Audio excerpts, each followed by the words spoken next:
buen día. A continuación hablaremos sobre el proyecto de física de fluidos y termodinámica en su segundo avance. La práctica se tuvo como objetivo primero el reconocer cómo se aplica la ley de termodinámica a procesos de una máquina térmica. De igual manera determinar la relación entre las variables de volumen, temperatura y presión en un proceso de termodinámico. También aprender a calcular el trabajo efectuado por un sistema termodinámico cuando cambia su volumen y utilizar dicha ley para llevar a cabo la relación entre transferencia de calor, trabajo efectuado y cambio de energía interna. También permitió identificar los tipos de procesos termodinámicos y cuáles de ellos tienen cambios de energía interna, cuáles de ellos pueden realizar trabajo o si es posible que alguno de estos procesos lleven a cabo ambas cosas. Y finalmente determinar la eficiencia que puede llegar a tener una máquina. Para este laboratorio se identificaron procesos isotérmicos, de los cuales obtuvimos los siguientes resultados. Para su análisis tuvimos en cuenta la ley de Boyle. Esta ley lo que dice es que la cantidad de gas y la temperatura llegan a permanecer constantes como en nuestros tres experimentos, entonces el producto de la presión por el volumen siempre será el mismo valor. Al hacer nosotros este cálculo para nuestros tres experimentos, efectivamente corroboramos que siempre nos dio una constante. Y con el análisis de esta información identificamos dos relaciones. En el primer caso identificamos que si tenemos una temperatura constante con masas diferentes, como lo vemos entre el experimento 1 y el experimento 2, al momento de realizar el cálculo, la constante de la ley de Boyle, nos damos cuenta que esta dependerá directamente de la división entre las masas. Es decir, nosotros dividimos las 200 partículas del experimento 2 sobre las 100 partículas ligeras, eso nos da 2. Por tanto, la constante será el doble para la masa que tenga, para el experimento que tiene mayor masa. Dejando de esta forma la relación. Para la segunda relación tiene que ver directamente con la variación de sus temperaturas. Es decir, si tenemos que ambas masas son iguales, como el experimento 2 y 3, y están a temperaturas constantes en cada experimento, pero difieren entre ellas, como en este caso 300 y 150, entonces lo que se procede a realizar es la división entre las diferencias de temperaturas. En nuestro ejemplo, el dividir la temperatura del segundo experimento sobre la temperatura del primer experimento nos da que es 2. Por tanto, la diferencia del valor de la constante de K para la ley de Boyle será el doble. Y este doble será para las partículas que tienen mayor temperatura. Para las gráficas que se generaron para cada uno de los tres experimentos isotérmicos, se puede evidenciar que en el proceso isotérmico el volumen aumenta y la presión disminuye de forma proporcional, pero en nuestro experimento se evidencia que dicha relación no se da en proporciones iguales.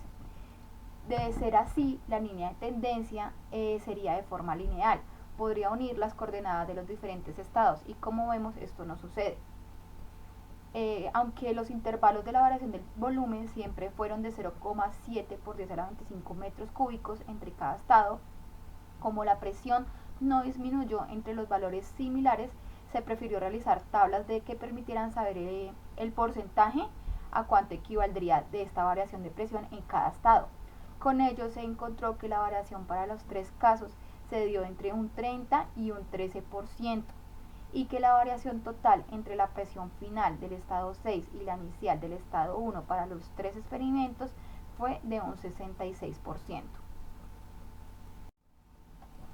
Habiendo realizado las siguientes gráficas, podemos observar cuál es el área que corresponde para hacer el análisis de trabajo mecánico en cada proceso. Para esto utilizamos la siguiente fórmula. Trabajo es igual a presión por volumen por el logaritmo del volumen final sobre el volumen inicial y se obtuvieron los siguientes datos. Analizando estos datos se identificaron dos relaciones. La primera, que cuando se tiene temperatura constante con masas diferentes, la diferencia entre sus trabajos dependerá directamente de la división entre las masas. Es decir, en este caso que dividimos las masas de 200 y 100 nos da 2, Por tanto, el trabajo de la masa mayor será el doble de trabajo que para la masa menor. La segunda relación tiene que ver directamente con la variación de sus temperaturas. Es decir, si tenemos que las masas son iguales y están a temperaturas constantes, pero difieren entre ellas, la variación entre el trabajo mecánico será de acuerdo a la división entre sus temperaturas. En nuestro caso, que dividimos la temperatura de 300 grados Kelvin sobre 150 grados Kelvin, nos da un valor de 2. Por tanto, el trabajo será el doble para el proceso que tiene mayor temperatura. Para el proceso isobárico, es decir, a presión constante, se obtuvieron los siguientes datos. Con esto se procedió a realizar la comparación con la ley de Charlet y se utilizó la siguiente fórmula, en donde la constante del volumen sobre el tiempo siempre debe de dar el mismo valor. Como vemos para nuestro experimento, el valor siempre fue de 5.8 por 10 a la menos 28 para todos los estados, cumpliendo de esta manera con la ley de Charles. Con la gráfica y apoyados en la siguiente tabla, se ratificó que para este proceso termodinámico la temperatura con respecto al volumen es proporcional. Porque lo vemos en dos cosas. En la gráfica se ve como la línea de tendencia es lineal, interconectando siempre las coordenadas de temperatura al volumen. Entonces, esta es una primera forma de identificarlo. También, puesto que la variación del volumen se realizó siempre en intervalos de 0.7 por 10 a la menos 25 metros cúbicos, entonces realizamos el promedio de variación de la temperatura y se evidenció que dicho promedio fue de 120 grados Kelvin. Entonces fue un valor proporcional a medida que iba aumentando la temperatura. También en este orden de ideas se puede concluir que la energía cinética del sistema fue aumentando, pues según la fórmula siempre se tiene relación es directa con la temperatura. Al llevar a cabo los cálculos se obtuvo que siempre la energía cinética fue aumentando durante todo nuestro experimento, llegando hasta 2.42 por 10 a la menos 18. Al realizar la gráfica para el proceso isobárico, en esta se evidencia el área que corresponde para hacer el análisis del trabajo mecánico realizado en este proceso. Utilizando la fórmula de trabajo es igual a presión por la diferencia de los volúmenes, el volumen final menos el volumen inicial, obteniendo el siguiente resultado de 1 por 24 por 10 a la menos 18. Ya finalmente, para poder dar la interdependencia entre las variables de presión, volumen y temperatura, lo hacemos mediante la ley de los gases combinados, que establece claramente que el producto, cuando se haga el producto entre la presión por el volumen sobre la temperatura de un sistema, esta debe permanecer constante. Entonces, llevando a cabo dicha relación en los experimentos, identificamos que efectivamente este valor fue una constante. Para el experimento 1 tuvimos un valor de 1.38 por 10 a la 21. Para el experimento 2 el proceso nos dio de 2.07 por 10 a la 21. Y para los procesos isotérmicos 3, que eran 2, nos dio el mismo valor de 2.76 por 10 a la 21. Entonces, en los primeros casos no se dio una relación entre valores debido a que los procesos termodinámicos fueron diferentes, un proceso isotérmico y un proceso isobárico.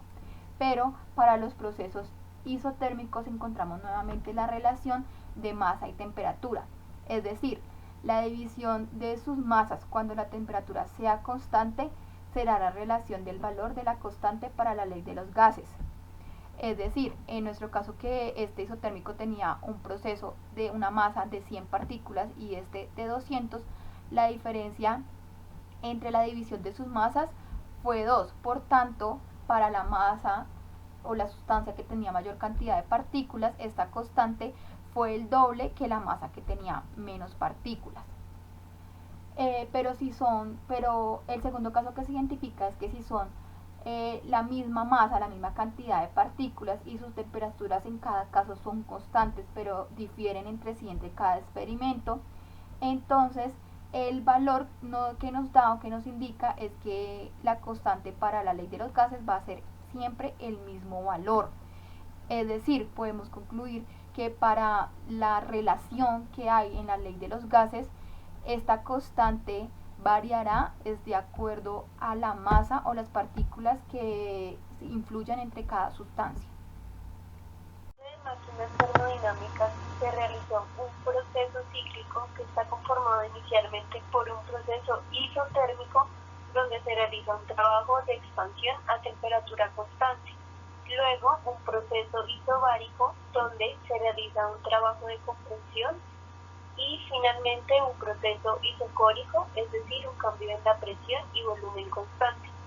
En la trayectoria 1, la energía interna dio el mismo valor en el estado 1 y 6, por lo que se corrobora que en este proceso no se presenta variación de energía, es decir, la cantidad de calor en este proceso es igual al trabajo realizado por la sustancia. En la trayectoria 2 se demuestra que en este proceso, al tener la presión constante con variación de temperatura, la energía interna cambia según los datos del estado 1 y 6. En la trayectoria 3 se demuestra que teniendo un volumen constante con variación de presión y temperatura, también la energía interna cambia. La relación del calor con el trabajo. Para calcular el calor se tuvo en cuenta que el calor es igual al trabajo realizado. Por esto, para cada proceso termodinámico se iguala el calor con la fórmula de trabajo correspondiente. En el caso 1 con la fórmula de proceso isotérmico. Para el caso 2 con la fórmula de trabajo para el proceso isobárico. Y para el tercer proceso isocórico no hay trabajo, por tanto la relación se hace con la variación de energía interna quedando las siguientes formas. Y se dieron los siguientes resultados. Los resultados que dieron positivo quieren decir que en estos procesos hubo ingreso de calor al sistema. Y en los negativos salió calor del sistema. Esto también se muestra en la siguiente gráfica. Se calculó el trabajo neto del ciclo utilizando la siguiente forma. Para esto solo se suman procedimientos termodinámicos en donde hubo trabajo. Por último, se procedió a calcular la eficiencia del ciclo utilizando estas dos formas. En la cantidad de calor que ingresa solo se suman los procesos en los cuales la energía interna fue positiva,